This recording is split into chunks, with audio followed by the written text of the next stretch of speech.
Computer. There we go. Here we are. Hello, friends. Hello. My name is Araceli Esparza. I am the founder of Midwest Mujeres, and I am here with Olivia Winston. Hello. Olivia from Underbelly, founder of, I love saying the name of your business. There's so much joy. That's what we love. Yeah, so my name is Olivia Winston. I am the founder and CEO of Underbelly, now Underbelly Creative. My pronouns are she, her, and I'm so excited to talk with you today to talk more about your journey, how we got together, and kind of, being a woman-owned business, so.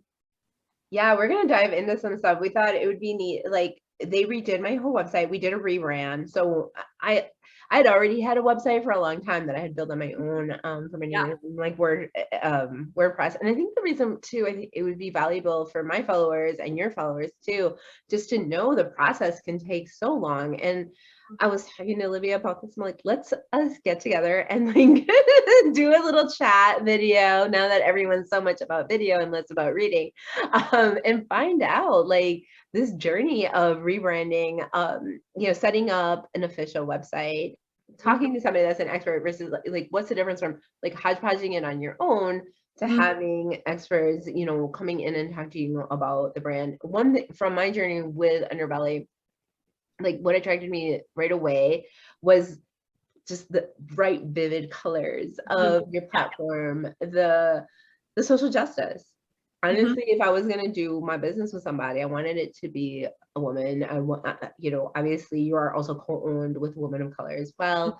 There's a lot of that in your leadership, but even just through what I saw on Instagram, I'm just like, this is hot. These are the colors that I want. These are the feel, this feminine, aggressive almost feel to it, but like low-key, like totally about social justice, and I wanted that boldness because I felt like up until that time my brand had been very sneaky, like squeaky. Not sneaky, but squeaky, and we don't want it squeaky. I mean, we want it to roar. That's a great way of putting it. And we had a really interesting journey to get to kind of branding and design and being a creative agency and website building. And it really did come out of, we originally were an events-based app, and our whole goal was that we wanted to be a space that people could find their communities, that were inclusive, that were queer, that were safe spaces for many. And we often would say that, it's inclusive of everyone, but it's not for everyone, it's inclusive, but not for everyone. And so when we built Underbelly the first time, we knew we wanted a brand that was like really in your face, really fun, really bold, but it wasn't going to be for everyone. And we wanted to really differentiate that it, like, if you liked our designs, if you liked the boldness and the weirdness of it and kind of the absurdity of it, the chances were pretty good that you were also going to like the events. And then if you were either put off or just they weren't for you, these probably for the most part weren't going to be events that spoke to you. And so we really wanted to build that into our brand. And so that was kind of our first foray into, branding and design, and using design really as a way to not only say this, basically to like speak to your people initially. Like if I can't be sitting here telling you what Underbelly is, I want our designs to speak for us. Yes, and they surely did. I mean, for me, they really did. And they spoke about social justice, feminism on a different level, and all of that inclusion, the inclusion in the artists. And you also did a zine. We did. We love zines. We love zines for so many reasons. One, about the inclusivity. Anyone can make a zine. You can make a really badass zine with very little funds, which is kind of what we did.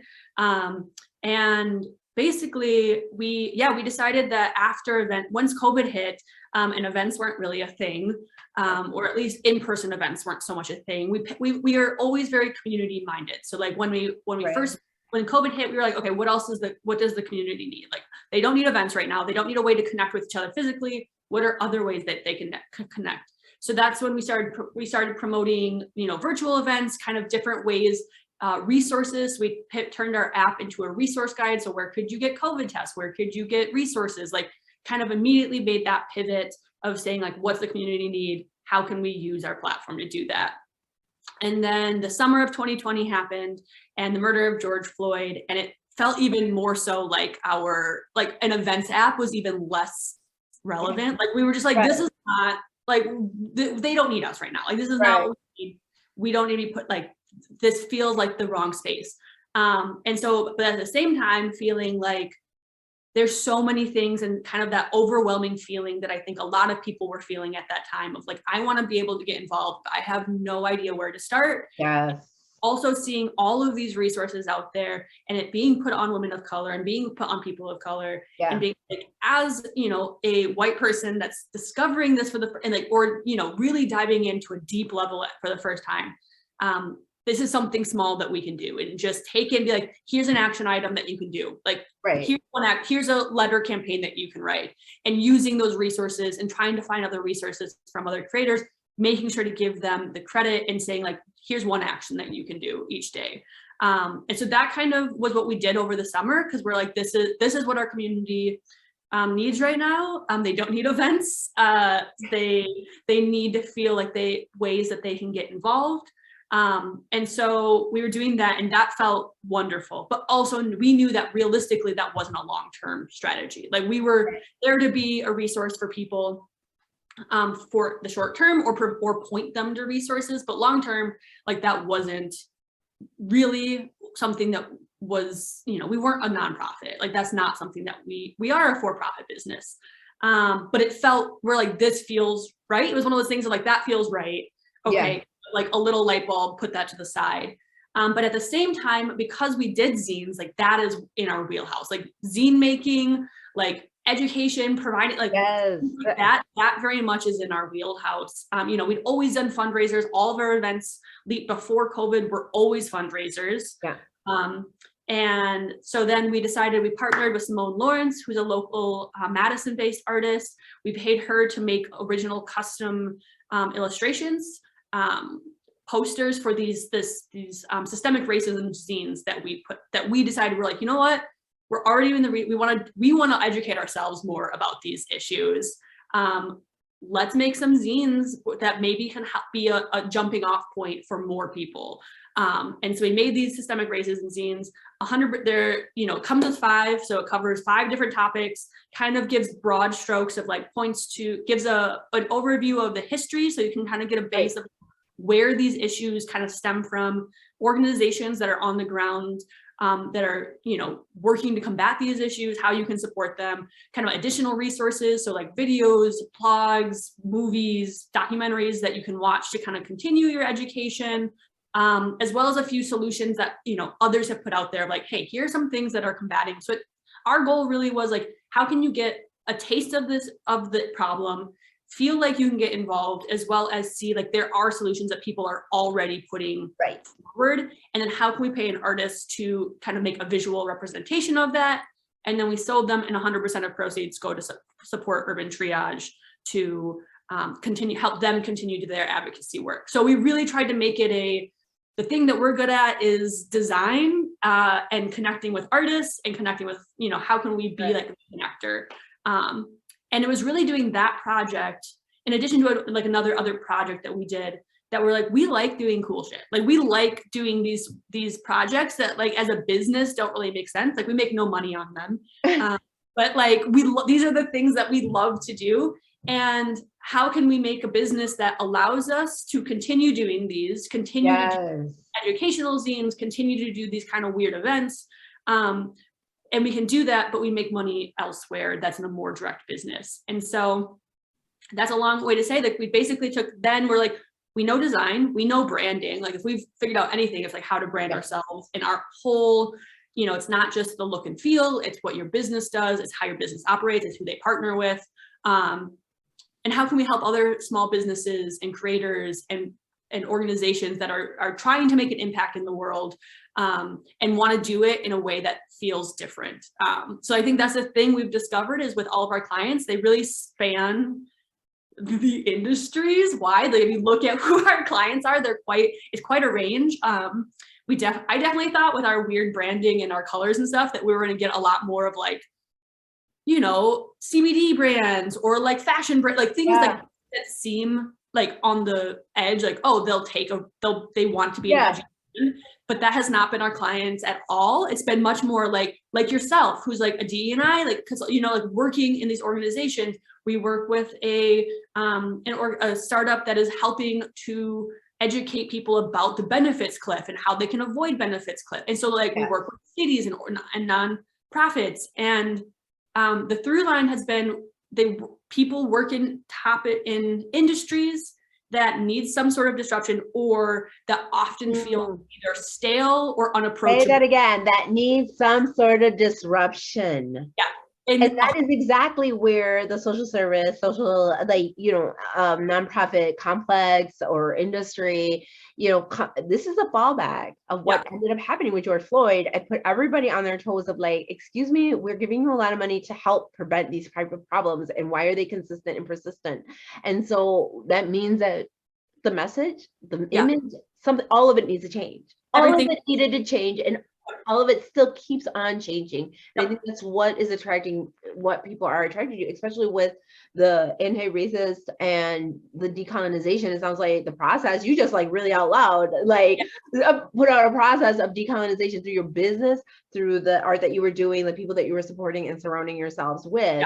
So that really helped to establish yourself in that voice, so that other industries who want to get to those folks are like attracted to you. And that's exactly what that's a very, very similar to like where my gym journey as well has been, coming to more of a speaker. When we started, I think it was more like creator, social media manager, that kind of thing. And then just really I pivoted because I'm like, this is stuff I know about. This is stuff I've always lived with. And then just getting the training and just, it was like, boom, boom, boom.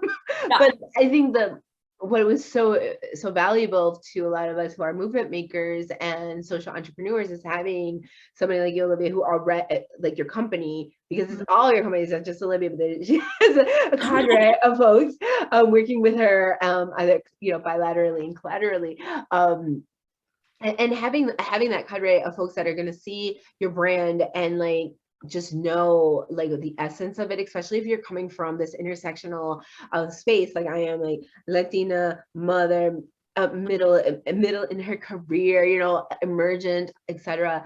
And also into content, also into social justice in a very organizer way, not in like the top down nonprofit industry way, but just really as a social entrepreneur. So a lot of us are like Nicola and Debbie, and working kind of like a nonprofit and kind of realizing, trying to discover where your niche is. And I think that's where Underbelly really brought and honed in on the voice through the art and development of my brand and the brand colors and all of that. And honestly, just once I thought it was, considering how much we've utilized the framework of it, it's been very affordable.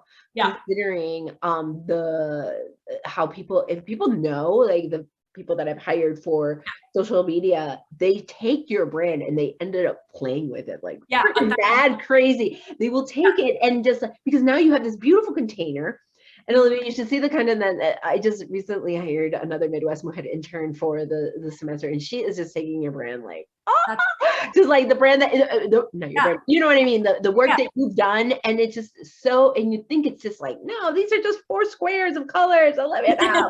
And you're like, you really are, you had to hold me into those things, into the container, and I had to really trust that this was like, for me, especially because I am a solopreneur, it's like an investment of a life freaking time. I'm not going to want to do this again. I already had gone from Wisconsin Mohead to Midwest Mohead, all for more inclusion purposes and giving that regional like zoom, okay, and legitimacy, because I also didn't want to, like you were saying earlier, you just don't want to get pigeonholed into one thing because we don't know. We're playing with this. This is stuff very just like, we're playing with it. And I think that's so beautiful with being a social entrepreneur, is that we get to play with it, different aspects of what has been traditionally considered only in nonprofit world.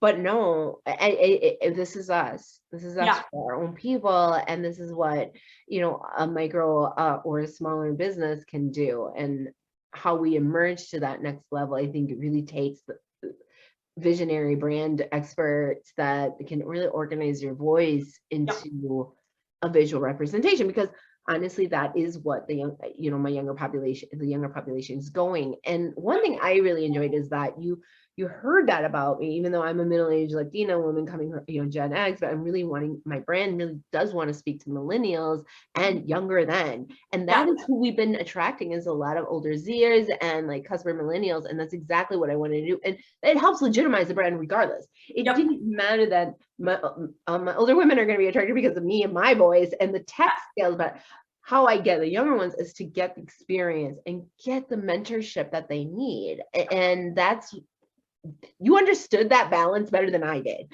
Like, you understood that if we overshot to a younger audience, it was going to be okay at the end, because the collective, the mentor, and you understood that in colors and in design that I didn't even know we had. So that was very cool. And only now am I seeing those rewards, if that makes sense. So obviously when we're also in the middle of this process, it's a lot of fun. It's a lot. And you're thinking, it's a lot. And like, that's never gonna finish this. It's so wonderful to watch, because it is hard. I mean, it's, like when we give over templates, it's been so wonderful to watch you take the templates and play with them in a way that still is within the brand. Like, it's so wonderful. And part of it is like, our goal is to create a brand for you that is so inherently like who you are and as your business, that it's easy to play within those guidelines, because it's you. It's not like, we don't want, the last thing we ever want to do with our clients is to create a brand and them feel like, okay, now I have to be this brand. Our goal is that we create a brand that you're like, oh my gosh, that is me, like that sort of thing. Whereas like, I would never have done that. I would never have created that. But like, somehow you took all of these conversations we had and were able to make a visual representation of what I'm doing. And it is. And so that's always what we're going. And kind of back to your like, why, the difference of working with like an agency or a professional on building your website versus yourself. Obviously slightly biased here, but I think for us, the things that we get to provide is, one, you get a design team. Like, there's something about that of like, you get a design team who this is what we do. Like, we build websites, we create brand, we build logos, we create assets. So you get to tap into our expertise. But also I like that, we ask you questions about your brand that you probably would never ask yourself. No, yeah. No, they do. You really do. You walk you through a journey, and you get to keep that information. Exactly. So that it feeds you later, that information regardless. So no, it's been very useful for me as well when I'm developing, like, say, a new program or anything like that. I already have like this idea because of what I've been taught by you guys. Yeah. And so yes, and I mean, I did it for many years by myself, and like, honestly, it wasn't until I saw what you were doing. I think it was just really at the time of like, I am done trying to do this like half, and like it just needs to be full blown, instead of everyone kind of giving me this, that, and the other. And because of the pandemic, the recovery of dollars out there, I was able to use that loan, as small as it was, for my business. But it's still, I was like, oh my gosh. And it's funny, I was just talking to another Afro Latina here in Madison. She just started her business, and she's been playing around with it too. And she had kind of the opposite interaction, where she had so much attention, didn't have the structure to manage it. So it's like, either way, it's like, if you hit it and you're on your own, you're on your own. Like, right, it takes a lot. And if you haven't hit it and you're on your own, then you're dragging something throughout and never really knowing if it's going to fly. Because but test it, even if you're on your own doing it. But obviously you're going to get to that point, and I think you'll know when, right? Like, everybody has their when it's like time to hire out. And just trust it though. And when you're looking for it, put it out there, and you'll find someone like Olivia and Underbelly, who understand the intersectionality that your brand is about, the feminism, the social justice, the colors, but also just like the spirit of your own business through their in-depth analysis that I have. 100%. And like one thing to remember, like, if you're looking at hiring an agency, like, talk to, yeah. yeah, feel what you should be looking for is like someone that you feel one understands your business. So like while they're talking to you, do you get a sense that they understand your business? And it doesn't have to be like the bell, you know, like the nuts and bolts of it, because so many businesses have so many fine tunes, but do they understand what you're trying to do and what you're trying to build? Two, like, do you enjoy having conversations with them? Because this person is going to be someone that you're going to have lots of, or you should have lots of conversations with them, and you should feel comfortable emailing questions or emailing concerns or saying, this isn't 100% right, or, oh, I really like this. Like, you should have that comfortability. And if you don't, then that's probably not a good fit for you, is because this person is going to be putting a face to your business for a lot of people. And three, like, remember, like, you know, don't let the agency, don't let them think or make you feel like they know your business better than you, because at the end of the day, they don't. And our goal here is to support you and to take what you're envisioning in your head, even if you're like, I have no idea what I'm envisioning, but this is what I want to do. A good agency will be able to take all of the little bits and bobs that you've talked about and put together a really beautiful visual identity that you probably weren't expecting. So that's what I recommend when looking for agencies, is like, not only do your homework of like, do you like their work? Because, you know, you go into a different agency, you're gonna get completely different design work. Like, every agency is gonna have their own little twist. Yeah. Their own way to analyze you too. Exactly. There's going to be so many different solutions to your business and your business identity. So make sure you like their work. That's like number one. But then also that you like them. You're going to be working a lot with them. And that if you're not comfortable talking to them or telling them how you feel or giving back feedback or criticism, there's lots of us out here. So keep on searching. Keep on searching, exactly, if you don't find it right. And it should a lot, like, one of my mantras this morning was, you know, everywhere I move and I'm in alignment with my values. And it's like, is who you're making this business with alignment with your values? And you might find that zing right away, but you might not. Yeah. And I think that's what, for me, probably held me back for a long time, because I feel like still my brand is very much, kind of out, you know, it's very feminism, you know, very much grounded in feminism. And in the Midwest and in Wisconsin, and coming from a woman of color, that's not common. As much as I like to think it's common, it's just not common, apparently. And so I'd almost had to wait until came around in life. And sometimes you just wait, you know, wait. And that's okay too, you know. People still say, oh, websites are obsolete, but you know what, the branding wasn't just, it was way beyond the website, for me at least, because it's very much about social media as well, and having just like a page. And it's always that front page, you know. And I will say, even just recently, we've been still, you know, teasing out the words and all that. And that's why I take it as a year almost to like say, now we've launched. It take that long, because there's all this other stuff to it, not just like, I think the easiest parts were the colors and the themes and all of that.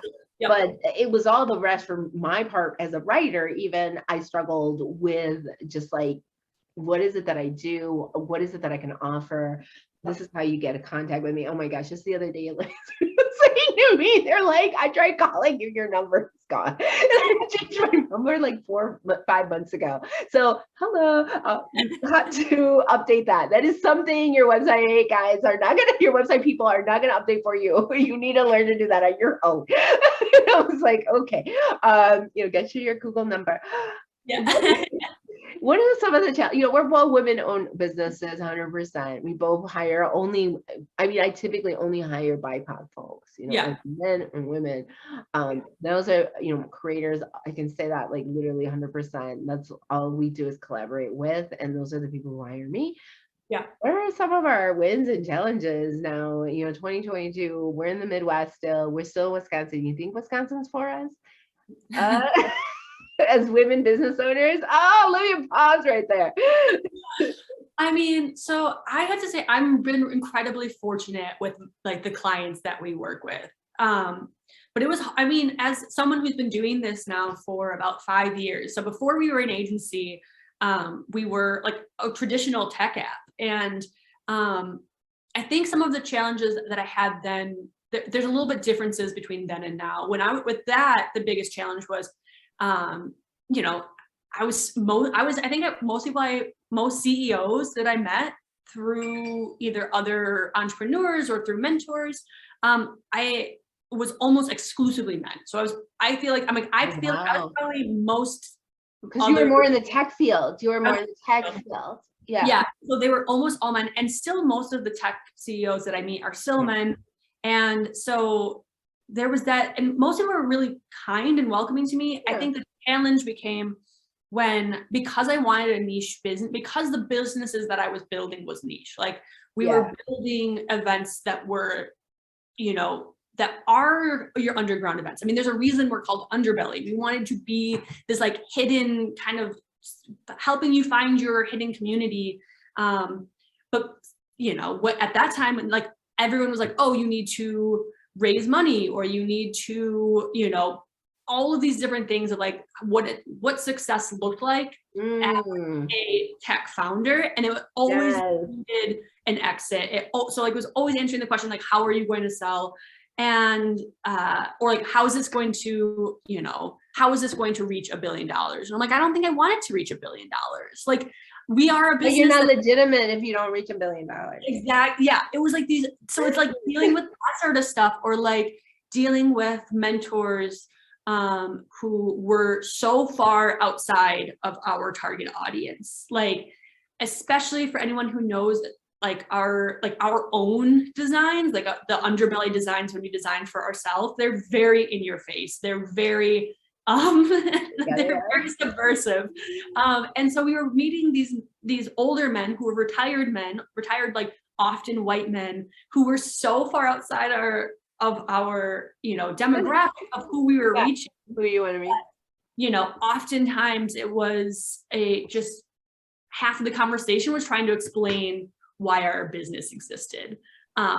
And so it's a challenge. And then occasionally we get the person who was like, oh yeah, I know exactly. And then you could get into more of the logistics, like the questions about growth and how you're going to market, like those questions that you want to talk about as a business founder, instead of the why does my business exist if Yelp exists. And I'm like, well, Yelp's not going to talk to you about the queer underground dance party next week, you know, like stuff like that. So that was like a challenge when I was like in the tech side of things.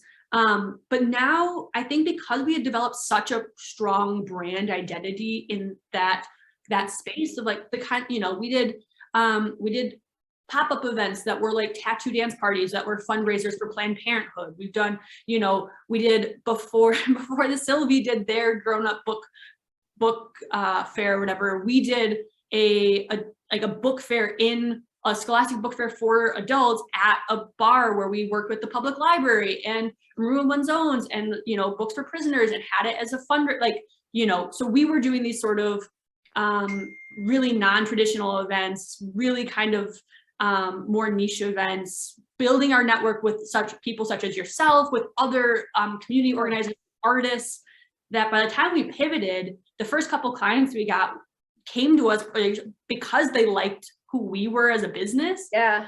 And so it's helped reinforce that. So then the clients who come to us are like, we really love your bold style. We really love that your process. We really love, so now I actually have seen a lot more. We work with a lot more women. Like I have a lot more women founders and clients that we work with now. And I think having spent so much time on our brand for so long pre-pivot, it's allowed us so that way our clients now are really, really, really wonderful. And so I don't deal with some of the same struggles that I did before the pivot, if that makes sense. Yeah, it does. It does. And I think those are the great things about being a woman-led business, is that if you've been branding yourself and collaborating with women, and once you get going with what you're doing and you let those same circle know, you're going to get your referrals through that. Yeah. Your support network. Really start talking about what you do and where you do it, and also making sure that One of the challenges I have found is charging, right? I'm really hard about Oh, that. that's, Knowing yeah, like your what's it called? Your regret number, like your number of regret. And I think in this yeah, work as social entrepreneurs, we tend to undervalued. we undervalue ourselves, and also because we're like, oh, we're like a nonprofit. Well, we're not. I mean, unless that's where you want to go, and that's a little bit of what Midwest Wokeness has been doing, has been delving into some nonprofit-y work, but that's only for elevating the brand in of itself. And Yeah, we're testing some of their mentorship programs, and we got recently some funding for that. But it was honestly because we have there's just so many networks and community mentorship programs that are uplifting women right now for the bridge of technology. Truly, I mean, for developing a social presence on social yeah, media, or on online, yeah, and having that social online presence is really important for elevating your career now, for just about anything. And so all yeah, of those things, for all those reasons, that's kind of why we've touch toes a little bit that way. But I wouldn't have ever even thought of that had it not been from the networking groups that we've been already part of. And then some of the women just like, I'll write a grant for you. I'm like, okay, thank you. I'm like, all right. And along the way, you pick up these things along the way. And I think that's sometimes two of the a joy and a challenge to know, okay, I'm in this season, I'm going to test this out. There are some things that I started doing in my business I do not do anymore, and would not do. Yeah, mm, in fact, probably would refer back out to you or something of that yeah, sort. Now that I do them almost as favors for yeah, people, or I'm very selective of like, okay, I've already estimated this amount of hours. And for sometimes you might want to have that kind of text even written out for yourselves. yeah, Like that's something that has been very easy for me, is like having uh kind of these like narrative, like just paragraphs that I've written out, just saying no, but like in a way yeah, I'm saying yes. I'm saying yeah, no to this, but guess what? I am going to say yes to this if this is ever something that you want us to do. This is another 1,000%. thing, right? Yeah, They kind of just yeah, switching that up with some of our, with some folks that are really wanting, low cost things. I get it, because we all, in the beginning, that's how we all start out. But there are folks and there are free resources for women in business and Dane County and in Milwaukee County are super rich for those resources as well. But yep, that's something that if you go to either of our channels on social media, you will soon find out who they are as well. Because I think both of us, I mean, both our brands heavily share mhm, other announcements. yep, I'm not one to just send out only my stuff. yep, And that's also one thing that as a social entrepreneur that I really enjoy doing is being that person that will continuously share of other organizations' yep, work. And but of course, it should be around it should be signifying something about your brand. So 1,000%. if you're dealing with like animal abuse, like it's okay Yeah, not to be always talking about the environment. It's about what's in your wheelhouse of circles, that you want to either envision yourself where you want to go or where you are now. 1,000%. Yeah, I doubled all the things you said. Pricing is always a struggle, but yeah, figuring out I think as a woman entrepreneur, it's hard to value yourself and the work that you do at the right level. We definitely struggled with that, thing in the beginning of people coming to us for the wrong reason because we were more affordable, and realizing that early on of like, okay, we need to raise our price, not just because we're below market average, but because we want people coming to us for the right reasons. We don't want them coming to us because we're the more affordable option. And then also something, and I'm sure you've probably found this too, is when you do end up charging a little bit more, people invest more of their time because they see it as more of an investment. Right. They see it as like, okay, this is an investment I'm going to make, so I'm going to do the work that I'm supposed to be doing. I'm going to do the due diligence that I'm supposed to be doing. Whereas when you have that lower price, where it's not as much of an investment for someone, it's easier for that to get to get a little brushed to the side.